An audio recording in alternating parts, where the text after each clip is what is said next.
After studying this module, you shall be able to know about how the Indian Fiscal Federation operates, understand the nature of fiscal federalism, assess the various relations between center and states, analyze the role of constitution in federalism, assess the recent issues in Indian fiscal federalism. The Government of India, as per the Constitution of India, is the governing authority of a federal union of 29 states and 7 union territories. The Government of India is based on a tier system in which the Constitution of India delineates the subjects on which each tier of government has executive powers. The Constitution originally provided for a two-tier system of government: the Union government, also known as the central government, representing the Union of India, and the state governments. Later, a third tier was added in the form of panchayats and municipalities. The term federalism originates from the Latin word fidus, meaning treaty or covenant. A federal state is one where some free states are bound together by an agreement. Federalism is a system of government of a country where a federal or central or union government and several state governments exist simultaneously as contrasted with a unitary state. Under this system, power is allocated between the central and state governments such that each has authority in their independent spheres but maintain cooperation and coordination in the interest of the nation. Fiscal federalism is concerned with understanding which functions and instruments are best centralized and which best placed in the sphere of decentralized levels of government. In other words, it is the study of how competencies, expenditure side, and fiscal instruments, revenue side, are allocated across different vertical layers of the administration. An important part of its subject matter is the system of transfer payments or grants by which a central government shares its revenues with lower levels of government. Federal governments use this power to enforce national rules and standards. Fiscal federalism is a general normative framework for assignment of functions to the different levels of government and appropriate fiscal instruments for carrying out these functions. Let us analyze the nature of fiscal federalism, and for that, we need to understand relations between center and states. There are three relations that exist between the center and states: 1. Legislative relations, 2. Administrative relations, 3. Financial relations. Legislative relations. The Indian Constitution divides legislative authority between the Union and the states in three lists: 1. Union list, 2. State list, 3. Concurrent list. The Union list consists of 99 items on which the Union Parliament has exclusive authority to frame laws. Items included in the list relate to foreign affairs, defense, communications, foreign trade, posts and telegraph, etc. The state list consists of 61 subjects on which, ordinarily, the states alone can make laws. Items included in the list relate to police, administration of justice, prisons, agriculture, local governments, etc. The concurrent list comprises of 52 items. Items included in the list relate to criminal and civil procedure, marriage and divorce, economic and special planning, trade unions, electricity, newspapers, books, education, etc. Both Union Parliament and state legislatures can make laws on subjects given in the concurrent list, but the centre has a prior and supreme claim to legislate on current subjects. In case of conflict between the Union law and law of a state on a subject in the concurrent list, law of the Parliament prevails. Residuary powers rest with the Union government. The Parliament can also legislate on subjects in the state list if the Rajya Sabha passes a resolution by two-third majority that it is necessary to do so in the national interest. During times of emergency, Parliament can make laws on subjects in the state list. Under Article 356, Parliament can take over the legislative authority of the state in case of failure of constitutional machinery in the state. Parliament can legislate on state subjects for the implementation of international treaties or agreements. Parliament can make laws on subjects in the state list if two or more states make a joint request to it to do so. These provisions allow the center to enjoy more extensive powers than the states. Administrative relations.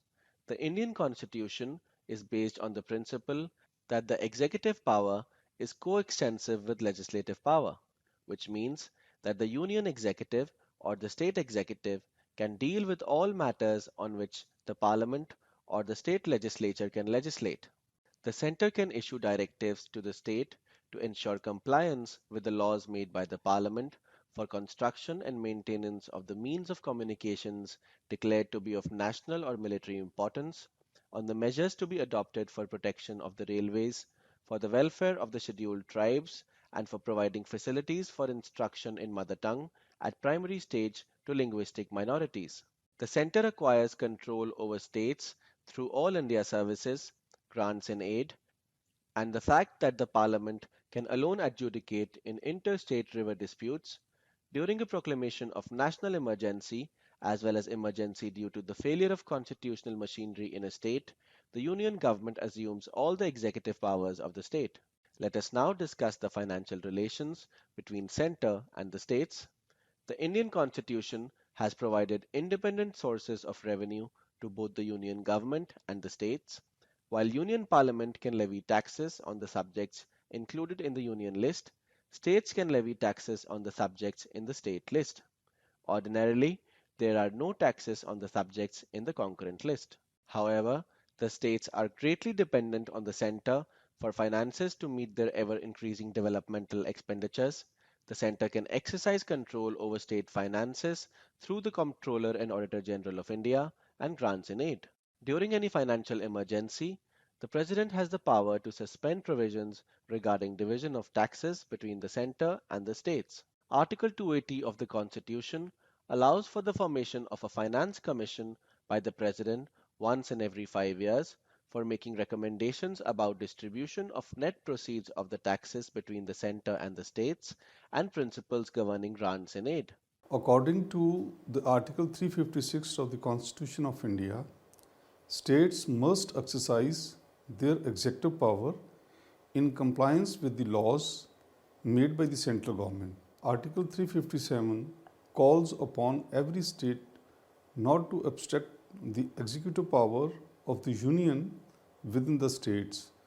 The Article 352 to 360 contain provisions which empowers the center to take over the executive powers of the states on issue of national security or on the breakdown of the constitutional machinery. Governors are appointed by the central government to oversee states. The President can dissolve the State Assembly under the recommendations of the Council of Ministers by invoking Article 356 if and when states fail to comply with the provisions of the Constitution. The Constitution provides that, except in a few cases, union law prevails upon state law.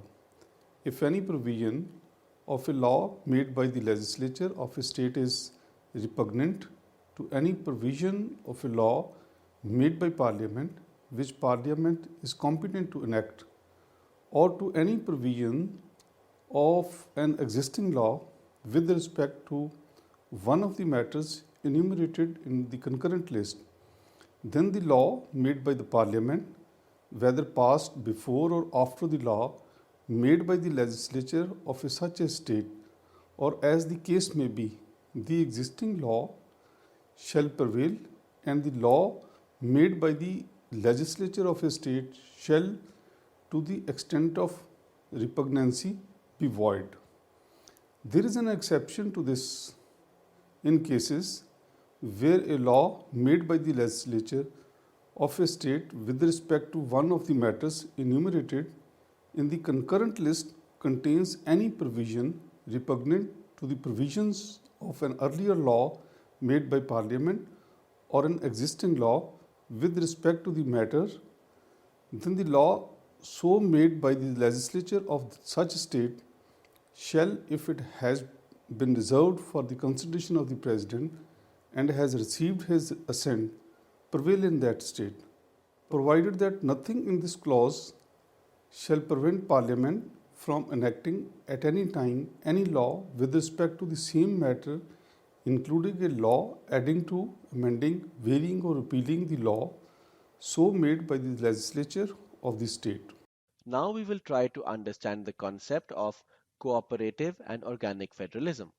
Cooperative federalism exists where the units or states and center do not compete for power but cooperate through various instruments to promote the common purpose. The present stage in India can also be described as organic federalism, where everyone functions as a part of one organism to achieve the common governmental purposes. The Indian Constitution provides for a number of mechanisms to promote cooperative federalism. Article 263 empowers the President to establish interstate council to promote better coordination between the center and states. Interstate council is headed by the Prime Minister and includes six cabinet ministers of the Union and chief ministers of all the states and union territories. To ensure greater cooperation among states in the field of planning and other matters of national importance, zonal councils are set up under the State Reorganization Act 1956. The State Reorganization Act divided the country into six zones and provided a zonal council in each zone. Each council consists of the chief minister and two other ministers of each of the states in the zone and the administrator in the case of union territory. The Union Home Minister is nominated to be the common chairman of all the zonal councils. However, the Indian Federation has been envisioned with a strong center as the framers of the Indian Constitution were aware that there were widespread economic disparities among several areas of India due to diversity and its huge size. According to Article 1 of the Constitution, India is a union of states and consequently the existence of federal structure of governance for this union of states becomes a basic structure of the Union of India. A distinguishing aspect of Indian federalism is that, unlike many other forms of federalism, it is asymmetric. Article 370 makes special provisions for the state of Jammu and Kashmir as per its instrument of accession. Article 371 makes special provisions for the states of Andhra Pradesh, Arunachal Pradesh, Assam, Goa, Mizoram, Manipur, Nagaland, and Sikkim as per their accession or statehood deals. Also, one more aspect of an Indian federalism is the system of president's rule, in which the central government, through its appointed governor, takes control of the state's administration for certain months when no party can form a government in the state or there is a violent disturbance in the concerned state. Although the constitution does not say so, India is now a multilingual federation. India has a multi-party system with political commitments frequently based on linguistic, regional, and caste identities, necessitating coalition politics, especially at the union level. Let us discuss the role of the Constitution. A federal system derives its existence from the Constitution. Every power, executive, legislature, or judicial, whether it belongs to the center or to the component states, is subordinated to and controlled by the Constitution. So, in order to be workable and stable, everything must be precisely defined by a written instrument. The Constitution should be binding on the center and state governments. Neither of the governments should be in a position to override the provisions of the Constitution relating to the power and status which each is to enjoy. The Constitution, which is the supreme law of the land, must also be rigid. In a rigid Constitution, the procedure of amendment is very complicated and difficult. This does not mean that the Constitution should be legally unalterable. The Indian Constitution has some more distinctive features as compared to other federal constitutions. Indian Constitution does not provide dual citizenship as there is a dual polity with single citizenship. There is no state citizenship. Every Indian has the same rights of citizenship no matter in which state he resides. Unlike USA, in India, states have no power to make their own constitution. There is a common constitution that must be adhered to by both the center and the states. In normal times, the Indian constitution is framed to work as a federal system, but in times of war and other national emergencies, it is designed to work as if it were unitary. The Indian Constitution does not set up the states as rivals to one another or to the Union. All are expected to work harmoniously in their own areas without disturbance by others. However, there is provision of an overriding power of the Union when it is necessary in the public interest. Let us discuss the recent issues in Indian fiscal federalism. Federalism is not a static but a dynamic concept, as it is always in the process of evolution and requires constant adjustments from time to time in the light of the contemporary needs. Constant discussions and negotiations between the center and states in various forms can help in removing friction and difficulties in the areas of intergovernment cooperation. Given the era of coalition governments at the center and also in many states, fiscal federalism assumes a greater significance. However, its very essence is being eroded. There is a need for greater fiscal federalism as central governments are finding it difficult to meet all the competing needs of various constituencies and are attempting to build local capacity by delegating responsibilities to the state governments.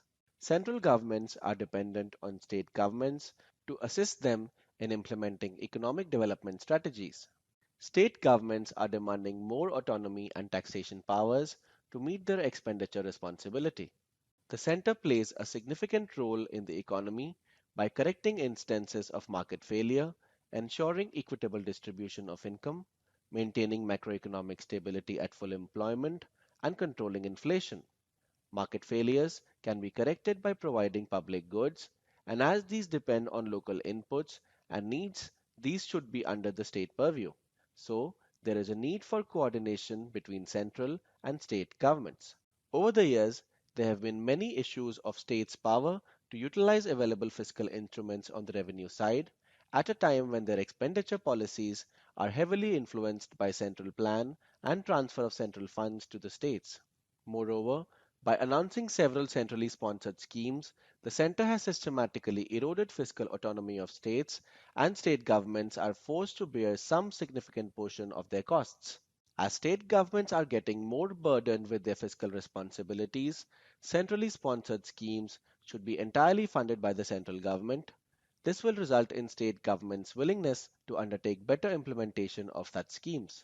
On many issues, the center should restrict itself to policy making and leave implementation to states as they are in a better position to understand local social welfare needs. The center is bound to collect certain taxes on behalf of the states and must share a substantial portion with the state governments.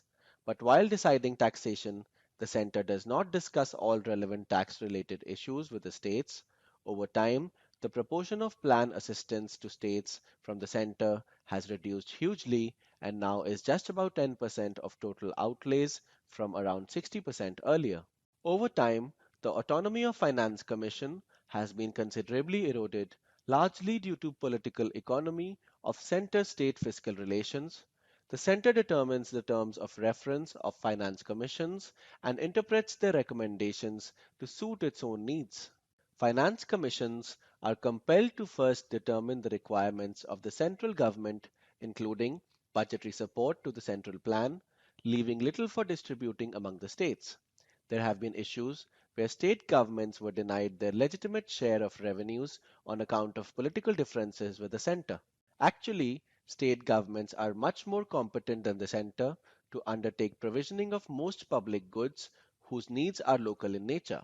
So, they should have commensurate power to raise revenue and get a larger share of tax and non-tax revenues from the center as non-plan expenditure. Finally, it is important for us to analyze what are the disadvantages of federalism. First, the conflict of authority. Sharing of power between the center and the states includes both advantages and disadvantages of a federal organization. Sometimes there can be overlapping of work and subsequent confusion regarding who is responsible for what. Further, this can lead to corruption also. Federal system of government is very expensive as more people are elected to office both at the state and at the center level than necessary. Thus, it is often said that Only rich countries can afford it. Too many elected representatives with overlapping roles may also lead to corruption. Further, it pitches the state versus state. Federalism leads to unnecessary competition between different regions. There can be a rebellion by a regional government against the national government too. Both scenarios pose a threat to the country's integrity. However, investment friendly competitive federalism attracts investments from different sources and can promote healthy growth and development through employment generation. Next, the uneven distribution of wealth. It promotes regional inequalities, natural resources, industries, employment opportunities different from region to region. Hence, earnings and wealth are unevenly distributed. Rich states offer more opportunities and benefits to its citizens than the poor states. Thus, the gap between the rich and the poor states widens. It promotes regionalism. It can make state governments selfish and concerned only about their own region's progress. They can formulate policies which might be detrimental to other regions. For example, pollution from a province which is promoting industrialization in a big way can affect another region which depends solely on agriculture and causes crop damage. Let us now summarize what we have learned in this module. The system of government in India can best be described as quasi-federal in nature, in as much as it is both federal and unitary. It can be considered federal because of the distribution of powers between the center and states, and it may be considered unitary because of the retention of union control over certain state matters, and also because of the constitutional provisions relating to emergencies when all powers of a state would revert to the center. For making Indian federalism more robust and viable system, differences between the center and the state must be sorted out amicably to allow for successfully meeting the great challenges of diversity, external and internal security, and socio-economic development.